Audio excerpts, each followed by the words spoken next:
Welcome to Rin Behind the Practice. I'm Sophie Campisi. I'm a holistic business strategist, and I spend a lot of my time in conversation with practitioners, coaches, and healers about the behind the scenes of their businesses. What I started noticing is that some of the most honest, important conversations about building a practice were happening quietly, one-on-one, behind the scenes, and often in isolation.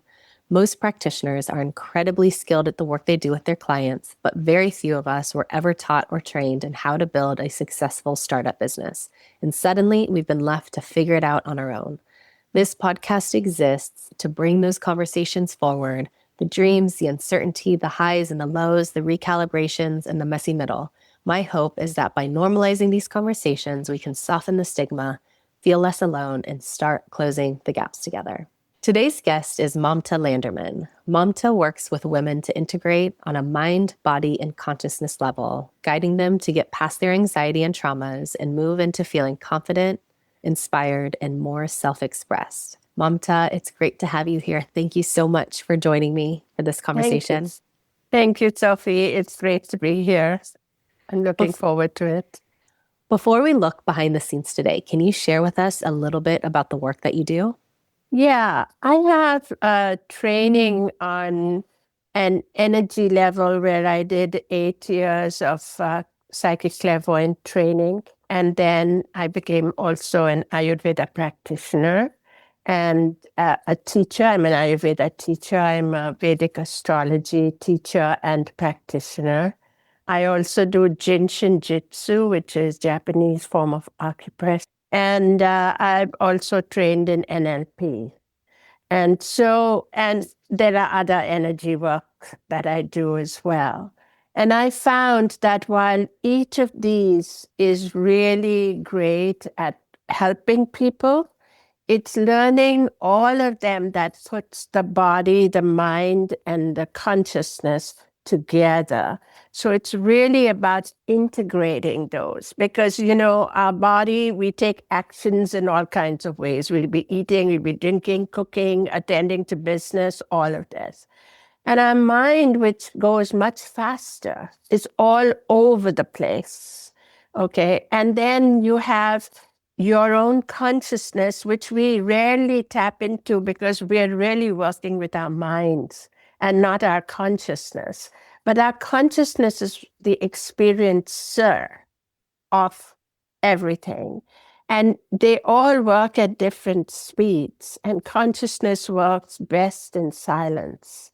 So while the mind is so noisy, the consciousness needs to be silent. And it's integrating your body, mind, and consciousness is what I do. What's the main way that you work with your clients? One-on-one, group work? I do mostly one-on-one. And I do a 6-month course so that, because, it takes time to coordinate all these on different levels. There are many things going on in people's lives. Some of them are, Some of them are going through a transition. They're going through transition in life. Some are going through transitions in relationship. Some, in different levels, in business, etc. So working through those transitions and keeping that integrity so that their voice is being expressed and not just a business voice or a relationship voice, and they are lost in the transition. So it takes time, but they see results from the very beginning. So do you do that course, that 6-month course, still one-on-one? It's just a longer term container? Yes, I do it one-on-one at this point. I will also, I've been asked to provide my services into businesses and things like that. I just haven't gotten to that, but I do it one-on-one. The clients that you have now, where do you connect with them? Where have you connected with people that have become clients? Most of them are people who have called me for a Vedic astrology reading or Ayurveda or something. And the thing is, I can give them a reading, and I do. And I'll also offer a roadmap if they want it. But I found that giving a one session reading doesn't get them through the transition. It just points to it. And if they want to take that up themselves, they can do it. But if they want somebody who's watching over them, who is picking them up when they fall, and who sees their blind spots, that's where the coaching comes in so handy. And it gives them direction on where to go next, because you can take a next step in many directions, and how to make it so that they're getting cohesive in themselves and their voices are emerging, not somebody else's. Before we started recording, we were talking about the work that I do, and it's really similar. I do a 2-part one-on-one strategy session. It's 2 sessions, 60 minutes. I give people a clear roadmap. This is what you can do. Yeah. Absolutely go implement it. And a lot of people do want that support, that long-term support, Yes. accountability, because it can be isolating. Of course, I specifically work with people on their businesses and their holistic practices, but life can also be isolating too when we're going through hardships, we're going through our ups and downs, and it's a lot to not only learn new skills, but then to implement them when we're not experts on our own. It's hard. So having a structure like that, it's the same one that I use for that reason. Some people want to run with it, fine. That's why I and you have this set up. But for everyone else that wants that container, that connection, that support to actually implement it and actually put it into action and make long-lasting change, then there's a container to do that. Yes, and I usually work with women, although I don't say no to a man, but generally I'm working with women. When you look ahead to the next 6 to 12 months, what goals do you have for your work and for your business? For one, I want to reach as many women as I can, because we're all in some form of transition. And the thing is, I work with women on their anxiety levels, on where they are defined by their traumas. They'll tend to start a conversation first with the trauma. So that tells me that they're still caught up in all of that. And who are you if you didn't have the trauma? Which doesn't mean the trauma didn't teach you the lesson, but it was an experience in time. So it's like how to let go of that and be free. So that's what I want to reach, as many women as I can. My financial goals are to get to a place where I'm making about 20,000 a month at least. And what else? I have personal goals, but those are different. What do you feel like it's going to take to get there, to both? I guess really your second goal of your income marker, reaching that 20,000 a month, underneath that would be clients, and reaching in abundance your people. So it's kind of, the same goal ultimately in the way that they play into each other. What do you think it's going to take for you to get there, like specific action steps? Well, it's going to take marketing, marketing and sales, closing the sales. And so far, I have been more of a passive kind of a person. People have come to me because I've been doing this for like 40 years. So people come to me through Ayurveda or through Vedic astrology. But I want to go out there. I need to reach out there and get people. And so it's the cold calling and cold people that I have the biggest problem with, because I'm, believe it or not, I'm actually an introvert.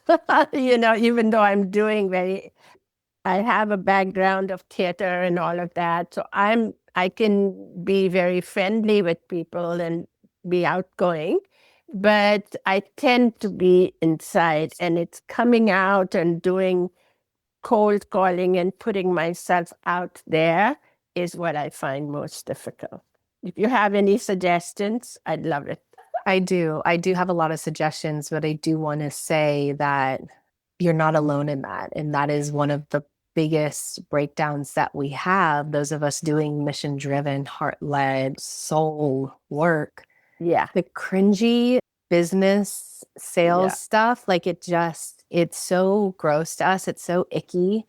And it doesn't work for us. I was in the same boat. You have a little bit of an idea of my background, which is why I started deep diving because I was like, this can't be the only way to do yes, business. What everyone's saying yeah, to do it in funnels and all this stuff, like there has to be yeah, something else because I know I know deep down that I'm meant to be doing this work in the world. And I see all of my peers and my friends who are also meant to be doing the work that they're doing in the world, but the right. business advice isn't working. Yeah, And there has to be something else, which is why I did my deep diving because I was like, there has to be something else. There has to be something I'm not being told. There has to be a missing puzzle piece. And I tell people this a lot if it comes up in these conversations. One of the biggest tasks that I am taking on in this role as, a business strategy expert specifically for holistic practitioners, healers, and coaches is first I had to go find the business principles that I wasn't being taught that I felt like I needed to be taught, but then translate it in a way that makes it make sense to me yes, yes, and the other people like me. And I joke sometimes with people, we're like a whole bunch of Merlins. We do things backwards, we're these magical beings that, are so gifted and talented, but the way things are explained isn't always the way that we need to understand them to make it make sense to us. So yes, I do, but I also want to just say like what you're saying, your hesitation and what you're saying, like, the cold calling and all of that, like it doesn't work for us. And there are other ways, of course, yeah, to build, but yeah. you're absolutely not alone in that. Okay, that's good to know. Is there anything else? This is something that you said, feels hard. Is there Um, anything else that feels especially hard? no, it's mostly the marketing and the sales. I think even the sales will tend to be easy if my marketing is correct, you know? So right now I am trying, a lot of Facebook tactics like joining groups and publishing in there and letting people know that the service is available. And then I'm going to start to tell stories and things like that on the Facebook so that, because from what I understand, the main thing in cold calling is to build trust. In the beginning, you've got to build trust. So you can only do that by sharing your experience, by sharing examples and communicating. And so that is what I'm doing to go outside my circle of comfort. Has it been working so far? I'm not sure exactly how long you've been trying to take this different approach, but have you been able to tell if it's working so far, what you're trying? I just kind of started to do that. I joined another program and they're a little bit more specific. So I just started that about a week ago. No, I have not yet seen the results, but I'm getting there because I need to do their second and third steps. I've joined the groups and I've communicated with them one time, and now I need to communicate with them another time with stories and things like that. Awesome. Yeah, I mean, huge acknowledgement to you for taking the action and taking the steps. And I was just telling someone this recently, so I'm going to repeat it also for you because you mentioned you started a course. Don't be afraid to ask those types of questions to people. Like, what results am I supposed to be seeing? And if you're not seeing them, ask and just be. Sometimes what I've heard from people and experienced myself is that since we maybe a simpler way to say that is just don't be afraid to ask, is it working? Is it Yeah, working? And make sure that it is, because yeah, so often what I see is we try lots of different tactics, or people will say, oh, try this, and we'll try yeah, it.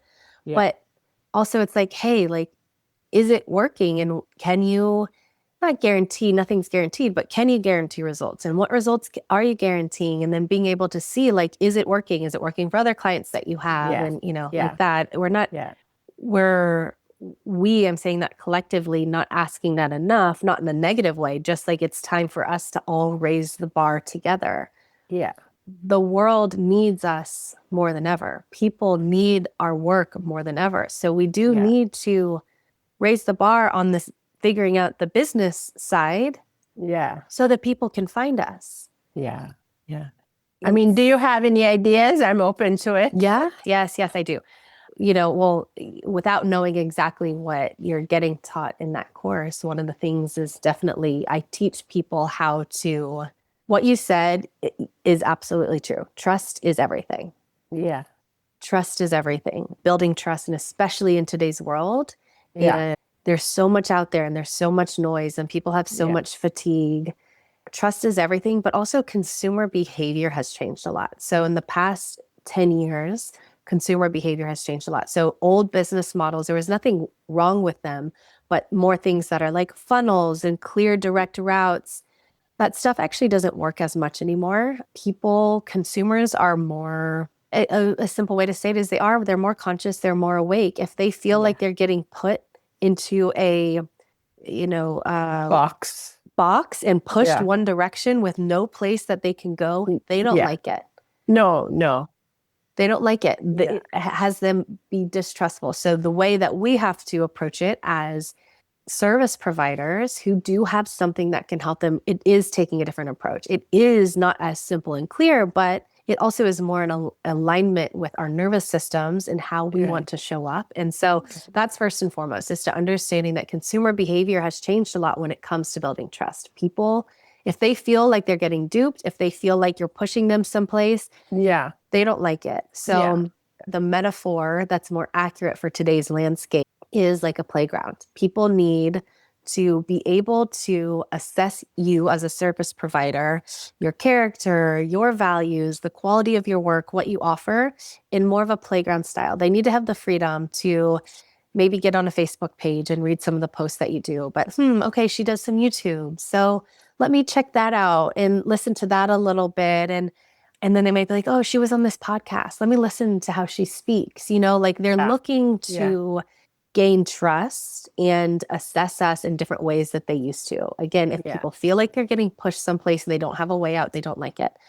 So having all of that context, one of the main things that I show people and teach people is how to cultivate their communities in a very authentic way that is all about building trust. And it really is approaching business building for our businesses more like gardening rather than hunting. And not that it's a right or wrong, but I'm a gardener, I understand. it is. So it's more about understanding that you need, let's say, 5 basic components. Your garden will not thrive without it. So let's say soil, water, sunlight, seeds, and then like maybe some fertilizer, but maybe that's, an extra. But you need those basic components. The way I show people, there's 5 basic business components you also need. Without it, it will not work. But then when it comes to what action you're taking, it really is like tending to the garden. I show people how to cultivate the community around the 5 business foundations that they've laid, just like gardening, because it's not hunting. It's not like you're going to get a sale, you're going to get a client. That doesn't work for us. It feels gross for us and it doesn't feel aligned for our nervous systems. The same way, but when it comes to gardening, as you know, it's not like one day you show up and the garden happens because of one day. Consistency. It's consistency. But because I have my 5 components. So as long as I'm tending to all 5 of these things, every day I'm taking that consistent action, I'm building that trust. In time, it does bloom. All of this stuff happens. And what I see is a breakdown for us is because we don't know those 5 things, we aren't sure, am I showing up the right way when I'm taking this action? Are those the right things that I'm doing? And so I show people what those things are so that they can know that when they show up, that they are tending to those things the same way. If your garden blooms we planted after our last freeze. I'm in New Orleans, Louisiana. So like we're already like a month in. We did wildflowers and we have 2 beds of foods. Everything's coming, and like you see it, but it starts. And in a month, we'll start seeing some blooms. And in 2 months, we'll start seeing some The things, fruit the coming. fruit's going to start coming. But in 2 months, I can't look back and say this one thing or this one day. No, it's Yeah. because every day Yeah. or, 5 days Yeah. of the week, we tended to all 5 of those things. So Yeah. I would say that's the difference, and that's the approach that I teach people, because based on today's consumers, based on today's trust landscape and trust building, that is the process for us that I see works much better. And it teaches trust in that way that is more accurate actually to how it unfolds. So I don't know if that was helpful, and I can, we can connect again after this, and I can give you some more distinctions if it would be helpful. But I would say that's the approach that I take. So that's different. Wonderful. Wonderful. Anything else that you want to say about that before we move on? No, it's very interesting. What you're saying is very true, and it's a more cohesive way of moving with the business. I mean, for me personally, I have 40 years of experience doing all these different things. It's where I put it together and I personally suit it to the person. So somebody may need more physical support, someone may need more mental, although I am talking about integrating all of it. I may pay more attention to the consciousness or the mental because that is where they're stuck.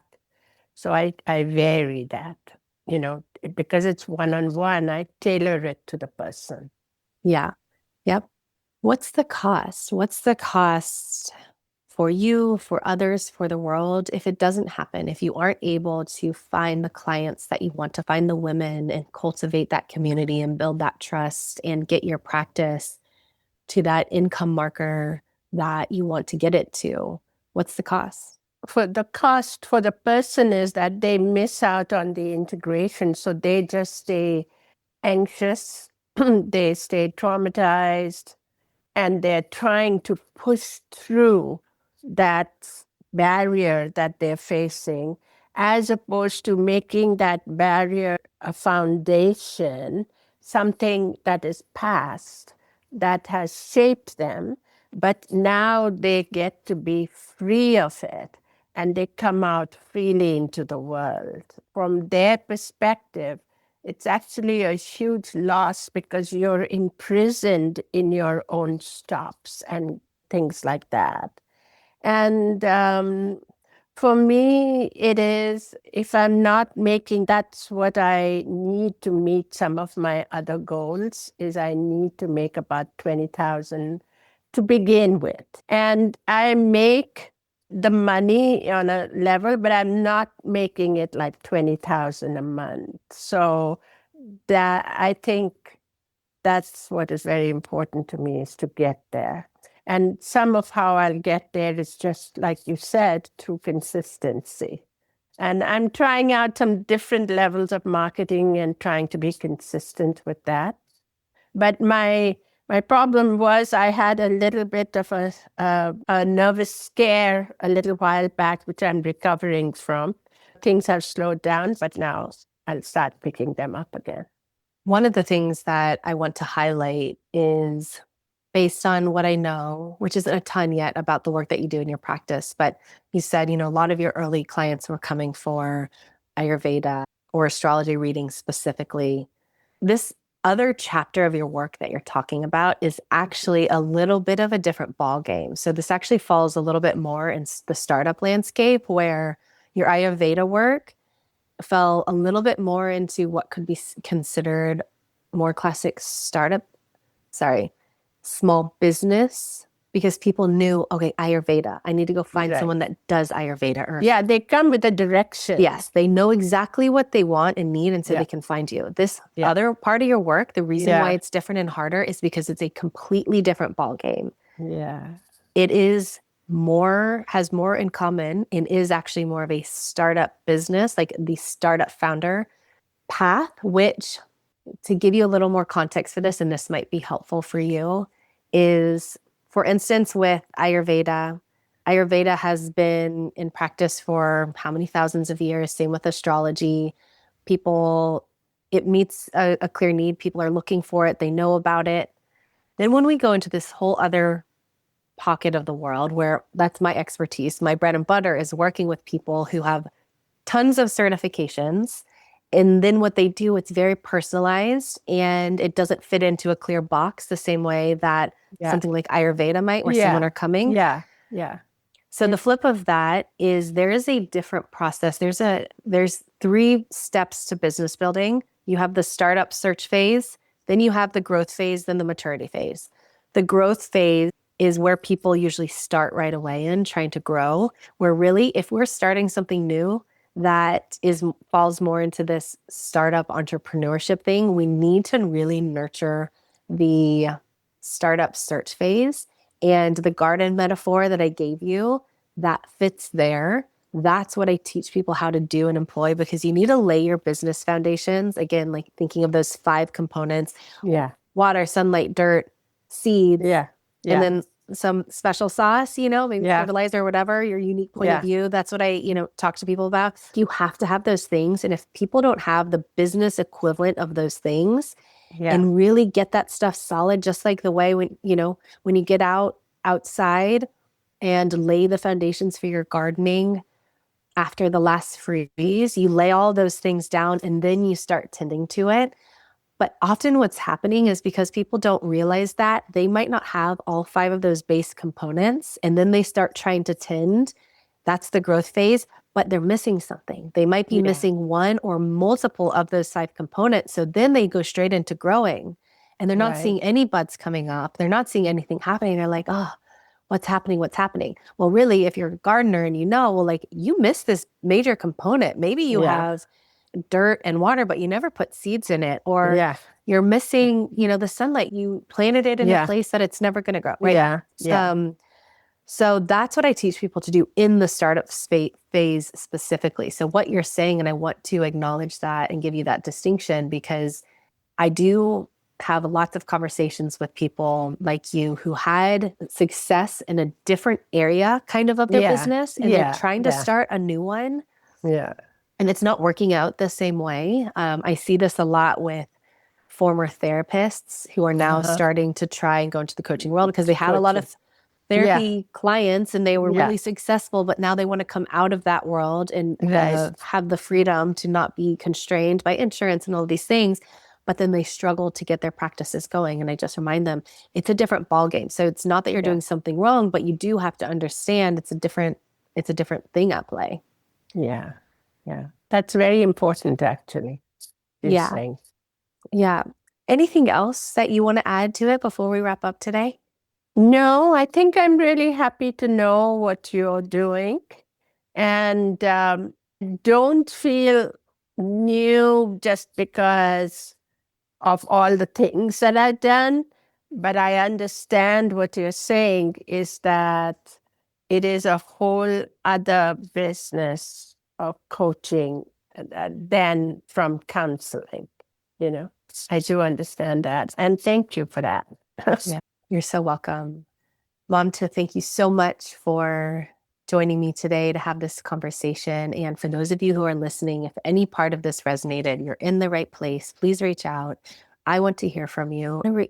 And if you want to reach Mamta directly, the links to her website, Facebook, and her email address are all in the show notes. Thank you again, Mamta, and to everyone else, thank you for listening, and we'll see you for the next episode of Ren Behind the Practice.